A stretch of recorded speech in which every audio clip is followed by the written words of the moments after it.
굉장히 단순한 룰로 사람을 죽일 수 있다는 뜻인 거거든요. 그리고 우리 잔인하고 처벌이 너무 대단하면 사람들이 여기서 상식이라든가 윤리라든가 이런 것들이 제대로 작동을 하지 않아요. 그래서 인간을 동물 레벨로 내려놓고 거기서 구경하는 사람들은 그래서 훨씬 더 신이 나는 거예요.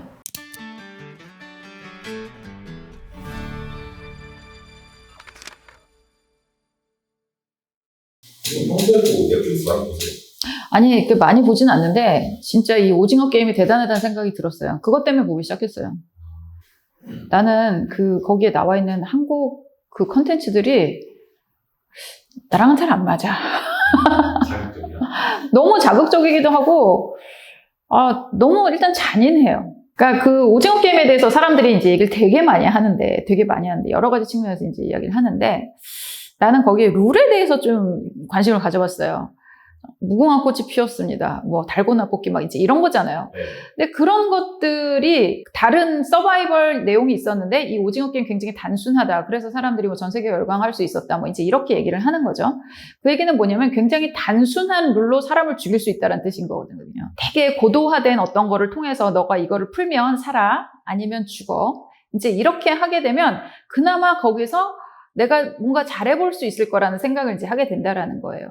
근데 이렇게 너무 단순한 룰로 하게 되고 그것 때문에 사람이 죽게까지 되잖아요. 그러면 이거를 룰을 세운 사람 입장에서도 내가 정말 우월하구나 이런 생각이 이제 드는 거죠. 그러니까 말도 안 되는 거를 사람들이 막 지키고 있어. 그럼 막 그럴 거 아니에요. 이게 뭔가 윤리도 있고 그 안에 로직도 있고 이제 이런 거면 뭐 이렇게 맥센스 하는데 그게 아니라 야 무궁화 꽃이 피었습니다. 이거 갖고 죽으면 너 이거 걸리면 죽는 거다. 이제 이렇게 하는 게 그런 어떤 단순한 것에 사람들이 벌벌 떨고 그게 이제 생명법이 되고 거기 나와 있는 사람들도 중간에 절반 정도만 어그리하지 않으면 나갈 수가 있는 그런 어떤 그 세팅임에도 불구하고 굉장히 낮은 확률 455분의 1에 사람들이 매진을 하게 된다는 거죠. 이렇게 룰이 단순하고 그리고 우리 잔인하고 처벌이 너무 대단하면 사람들이 여기서 상식이라든가 윤리라든가 이런 것들이 제대로 작동을 하지 않아요. 그냥 동물적으로 죽고 사는 거에만 포커스를 맞춘다는 거죠. 그래서 인간을 동물 레벨로 내려놓고 거기서 구경하는 사람들은 그래서 훨씬 더 신이 나는 거예요. 인간이 아닌 모습이 되는 게 사실은 굉장히 좋은 거죠. 그 히틀러가 유태인들을 막 그렇게 학살을 하고 어떻게 그런 사람들이 그렇게 했지라고 생각을 하는데 그 멀쩡한 독일 사람들을 그렇게 하게끔 히틀러가 만들면서 느끼는 쾌감은 훨씬 크다는 거죠. 어떤 꽤 괜찮은 로직에 의해서 하는 것보다 그게 훨씬 더 크다는 거죠. 그래서 이런 것들이 왜 가능하냐라고 하면 저는 이제 이거를 비판적 사고라고 하는 개념으로 좀 봤어요. 그러니까 비판적 사고는 뭐냐면 어떤 명제가 들어왔을 때 그것이 정당한가에 대해서 우리가 비판적으로 의문을 던지고 그것을 재정립할 수 있는 게 이제 비판적 사고라고 하는 거거든요. 근데 그것이 이제 없는 인간들의 어떤 세상이었던 거예요. 그 오징어 게임에서는 그 안에 있는 사람들은 이것이 정당해? 이것에 대해서 묻지 않아요. 그냥 룰을 주면 그것에 따라서 따르는 거예요. 그리고 이것에서 어떻게든 이겨보려고 하는 거죠. 그래서 이렇게 해갖고는 결국에는 굉장히 작은 확률임에도 불구하고 그 사람들이 거기에 매달리게 된다는 거예요. 이게 또 굉장히 명확하고 이렇게 됐을 경우는 사람들이 또 그 안에서 희망을 갖기가 쉽죠. 막 이게 되게 어려운 수학 문제를 푸는 거다. 그러면 이렇게 안 달려들겠죠. 그래서 그런 것들이 이제 그 비판적 사고 측면에서 얘기를 하고 싶어요. 이 비판적 사고라고 하는 거는 사실은 여러분들한테는 그렇게 흔하게 이렇게 들어볼 수 있는 단어는 아니었다라는 생각이 드는데 원래 이게 굉장히 그 서구사에서는 굉장히 유명한 얘기예요. 2000년 이후에 다보스 포럼, 이코노미 포럼이라고 하는데 거기에서 주기적으로 인재들에 있어서 뭐 이런 역량이 필요하다 이런 게 나와요. 그리고 2025년 것까지 탑에 있는 게 크리티컬 띵킹, 비판적 사고가 언제나 나와요. 그래서 우리에게는 이 사고가 정말 중요하다라고 얘기를 하고 그 외국인 학교에서도 그 아이들을 키우는 데 있어서 몇 가지 주요 원칙 중에 하나가 이 크리티컬 띵킹이었거든요. 비판적 사고인데 이 우리나라 교육에는 그게 전혀 없다라는 거죠. 그러고서 이제 우리 사회를 조금 들여다볼 필요가 있는 거예요. 그러니까 우리는 이거를 룰을 이제 세우고서 그것에 대해서 사람들이 이 룰에 대해서 룰의 옳고 그름에 대해서 질문을 한다거나 아니면 룰 자체를 세우는 것에 대해서 질문하는 것 그런 것들이 사실은 좀 원천적으로 봉쇄가 되어 있는 상황이 아닐까라는 생각이 이제 들어요. 왜냐하면 너무 말도 안 되는데 사람들이 그걸 다 따르고 있어요. 대표적인 게 이제 저는 사교육하고 우리나라 이제 교육, 뭐 이거는 우리가 다 경험하는 거니까 얘기를 할 수가 있는데, 여러분들 학교 다닐 때, 중학교 때 영어 배웠죠. 내가 유학을 갔는데 진짜 내가 영어를 너무 못하는 거예요. 말도 못해. 쓰지도 못해. 그래서 내가 도대체 그렇게 영어 공부를 뭐 6년 동안 대학 와서까지 그렇게 한 거에 대해서 진짜 내가 열이 받았어요.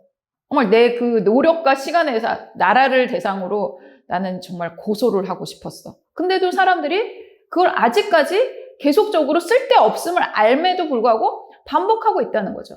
그래서 진짜 영어 공부가 아니라 그 구닥다리 뭐 영문법, 그 영어랑 사실은 그 미국 영어랑 영국 영어랑 발음 체계도 다른데 그거 애들한테 맞추게 하고 이런 것들로 아이들을 평가하는 게 과연 정당하냐는 거죠. 무엇을 위해서 이걸 하냐는 거지. 근데 엄마 아빠들도 그걸 알면서 애를 스페셜 에듀케이션까지 시켜. 뭐야? 학원을 보내. 학원에 보내서 그거를 공부를 해갖고 오라 그러는 거죠. 그 쓰잘데기 없는 거를 한다는 거. 그러고서 또 진짜 공부하려고 애들을 뭐 어디로 보내고, 뭐 연수를 보내고, 뭐 진짜 영어 가르치는 학원을 보내고, 이제 이런 식으로 하면서 몇 중으로 사실은 거기서 돈을 소비를 하고 있거든요. 돈뿐만 아니라 아이들이 그것 때문에 행복하지가 않은데, 그러니까 그런 것들이 사실은 그 비판적 사고라든가 이런 것들이 개진이 되지 않는 사회라는 뜻이거든요. 근데 우리나라에서 영어 이렇게 거지같이 가르치는 내가 아는 것만 3, 40년이거든요. 근데도 아무도 뭐라고 하지 않고 그걸 다 따르고 있잖아. 이제 이렇게 되면 뭐 이런 오징어 게임이 계속적으로 이루어질 수밖에 없다라는 거죠. 그래서 이 세계의 사람들이 왜 오징어 게임에 열광했냐. 그것에 대해서 이렇게 설명을 할 수 있는 사람도 있고 뭐 아닌 사람도 있고 동의하지 않는 사람도 있겠지만 이런 어떤 단순하고 합리적이지 않은 룰에 우리가 목숨을 걸고 살아간다는 그런 어떤 그 현실에 대한 자각, 그리고 거기서 오는 어떤 공감, 뭐 이런 것 때문이 아니었을까라는 생각을 이제 하게 돼요. 그래서 그 플라톤이라고 하는, 여기서 또 고급 개념 하나 나갑니다. 플라톤이라고 여러분들 잘 아시죠? 알아야 돼. 알아야 돼. 플라톤이라고 하는 굉장히 유명한 그리스 철학자가 이걸 갖다 동굴 비유라는 걸 했어요. 동굴 비유는 뭐냐면 죄수들을 이제 동굴에다가 집어넣어요. 그래서 동굴에 벽을 다 이렇게 벽을 보게 이렇게 사람들을 앉혀.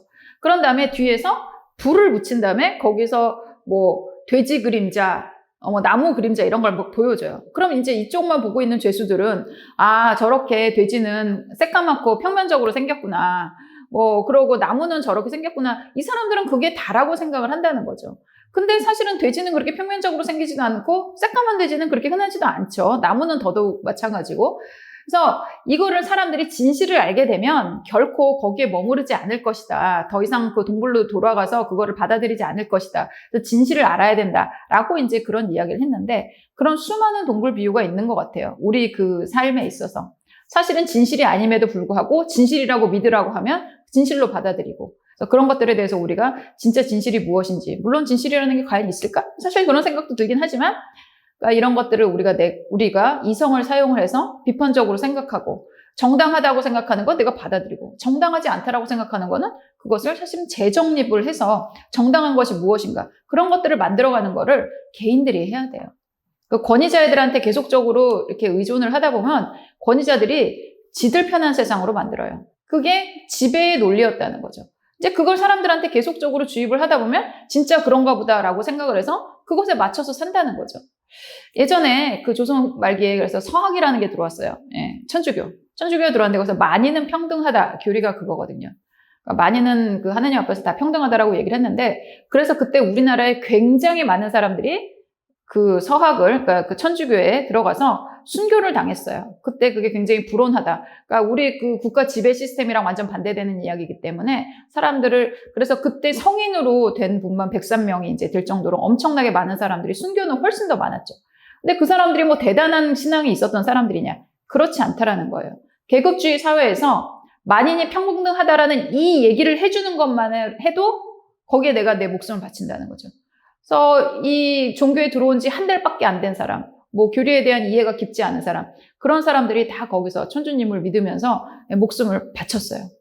그러니까 이런 것들이 동굴에서 나오게 되면 더 이상 동굴로 돌아갈 수 없다는 거죠. 죽는 한이 있어도. 그래서 우리가 좀 생각을 해보자고요. 과연 우리가 따르고 있는 룰이 맞나? 그래서 비판이라는 이론이라고 그 독일의 철학 유력한 사조가 있는데 그 사람들이 뭐라고 얘기했냐면 지식이라고 하는 거는 힘 있는 사람이 힘 없는 사람들을 이용하기 위해서 만든 거라고 얘기를 해요. 그래서 이거를 깨부숴야 된다. 힘없는 사람들은. 이제 그래서 재정립해야 된다라고 얘기를 하는데 또 프랑스에서 나온 그 포스트 모던 어프로치에서는 이런 것들은 파워는 서큘레이팅, 돌아다닌다라고 이야기를 했어요. 그래서 어떤 그 한 곳에만 머무르는 것이 아니라 예전에는 정부나 뭐 이런 기관에서 뭐 독점을 했었던 그런 파워들이 요즘에는 뭐 유튜브 같은 데서도 이런 것들 하나 나오면 뭐 난리가 나잖아요. 그러니까 지금은 굉장히 여러 곳에 크고 작은 권력과 이런 것들이 계속적으로 순환하고 있는 뭐 그런 고리들도 이제 우리가 볼 수가 있습니다. 네. 그래서 그런 것들에 대해서 여러분들이 인식을 해야 됩니다. 그래야지 자신의 모습대로 살 수가 있는 거예요. 오징어 게임이 왜 히트를 친 것 같아요? 본인들한테 준 가장 뭐랄까, 포인트는 뭐예요? 사실 그게 보면은 죽는 건 걱정을 안 해요. 456억인데 네. 제가 죽는 건 생각 안 한 거예요. 피 흘리고 누워있는 그렇지. 거라고는 생각을 안 해서 딱 그런 것 같아요. 딱 내가 그냥 돈이 생길 거다라는 거를 전제에 깔고 생각을 하게 되니까 그래서 재밌던 것 같은데요. 실제로 사람들은 안 좋은 일이 자기한테는 안 일어날 거나 덜 일어날 거라고 생각한대요. 이거를 또 연구를 한 사람들이 있어. 별걸 다 연구하죠. 그래서, 그러니까 이를테면 나한테 뭐 이혼이라든가 질병이라든가 뭐 죽음이라든가 이런 것들이 올 확률과 내가 아닌 다른 사람들한테 그것이 올 확률을 할 때 본인 거를 더 낮게 보는 게 있어요. 이제 사람들이 생각하는 게 되게 합리적이지 않은 또 그런 면이죠. 그러니까 아까 말한 것처럼 내가 456억을 딸 확률보다 내가 죽을 확률이 훨씬 커. 내가 1억을 보태줄 확률이 훨씬 커. 근데 이제 그렇게 생각 못 하는 게 당연해요. 그러니까 사람은 그런 식으로 되어 있고, 그리고 총 들고 서 있고 이제 이런 어떤 상황이 되면 합리적 생각을 할 수가 없고, 거기서는 아까 얘기한 것처럼 어떤 그 죽고 사는 그 문제만 되게 단순하게 생각을 하죠. 그러니까 죽는다는 생각보다는 이제 살면 이렇다라고 생각을 하게 되는 경향성이 있죠, 사람들이. 그러니까 굉장히 자연스러우니까 거기에 그 사람들이 실제로 그렇게 와 있을 수 있을 것 같아요. 실제로 그렇게 한다 그러면 그걸 보고 한번 나갔다가 다시 들어오잖아요. 그렇게 할 수 있을 것 같아요. 네. 어차피 나가도 죽을 건데 그냥 여기서 한번 456분의 1에 한번 걸어보자. 뭐 이제 이런 거죠. 교수님은 안 나가실 거죠? 왜 나가 귀찮게.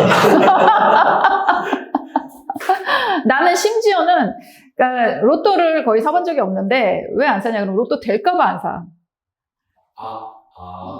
로또가 되면 내가 사는 삶이 계획하는 삶이 되게 무력화가 되잖아요. 네. 그럴까봐 나는 안 사. 나는 만약에 뭐 어쩌다가 해갖고 뭐 몇백억이 생긴다고 하더라도 안 쓰겠어. 나는 싫어. 나는 내 인생을 내가 끌고 가고 싶어. 그래서 내가 이루면서 하나하나 만들고 싶어. 저희는 매주 사요. 올해 한 주도 빠지고 있는 것 같아요. 매주 진짜 만 원씩. 갑자기 연락 안 되면 된 거지, 그거.